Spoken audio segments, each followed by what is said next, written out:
Ration card ଧାରକଙ୍କ ପାଇଁ ଖୁସି ଖବର। ଯେଉଁମାନେ ରାସନ ପାଇବାରୁ ବଞ୍ଚିତ ହୋଇଛନ୍ତି ସେମାନଙ୍କୁ ମିଳିବ ମାଗଣା ରାସନ। ସେପ୍ଟେମ୍ବର ମାସର ରାସନ ପାଇବାରୁ ବଞ୍ଚିତ କାର୍ଡ ଧାରକମାନେ ଏବେ ଅକ୍ଟୋବର 15 ତାରିଖ ପର୍ଯ୍ୟନ୍ତ ସେମାନଙ୍କର ରାସନ ସଂଗ୍ରହ କରିପାରିବେ। ଜିଲ୍ଲା ଯୋଗାଣ ବିଭାଗ ଅନୁଯାୟୀ ଜିଲ୍ଲାରେ ପ୍ରାୟ 1036ଟି ରାସନ ଦୋକାନ କାର୍ଯ୍ୟ କରୁଛି।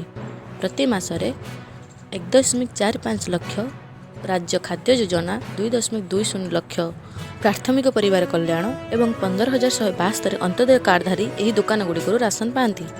କୌଣସି କାରଣରୁ ସେପ୍ଟେମ୍ବର ଶେଷ ସୁଦ୍ଧା ରାସନ ପାଇବାରୁ ବଞ୍ଚିତ ହୋଇଥିବା ଗ୍ରାହକମାନଙ୍କୁ ଆଶ୍ୱସ୍ତି ଦେବା ପାଇଁ ଭାରତ ସରକାର ବଣ୍ଟନ ତାରିଖକୁ ବୃଦ୍ଧି କରିଛନ୍ତି। ସେପ୍ଟେମ୍ବର ମାସରେ ଜିଲ୍ଲାରେ ପ୍ରବଳ ବର୍ଷା ଏବଂ ବିପର୍ଯ୍ୟୟ ଯୋଗୁଁ ବହୁ ସଂଖ୍ୟକ କାର୍ଡଧାରୀ ସେମାନଙ୍କର ରାସନ ପାଇବାରୁ ବଞ୍ଚିତ ହୋଇଥିଲେ। ଅନେକ ସ୍ଥାନରେ ନେଟୱାର୍କ ସମସ୍ୟା ଯୋଗୁଁ ଇ-ପାସ୍ ମେସିନ୍ କାମ କରିପାରିନଥିଲା।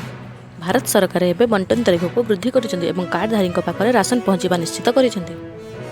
ରାଜ୍ୟ ଖାଦ୍ୟ ଯୋଜନାରେ କାର୍ଡଧାରୀମାନେ ପ୍ରତି କିଲୋଗ୍ରାମ 11 ଟଙ୍କା ଦରରେ 7.50 କିଲୋଗ୍ରାମ ଚାଉଳ ପାଆନ୍ତି। ତଥାପି ପ୍ରାଥମିକ ପରିବାର କାର୍ଡରେ ପ୍ରତି ୟୁନିଟ୍ ପାଇଁ 2 କିଲୋଗ୍ରାମ ଗହମ ଏବଂ 3 କିଲୋଗ୍ରାମ ଚାଉଳ ମାଗଣାରେ ପ୍ରଦାନ କରାଯାଏ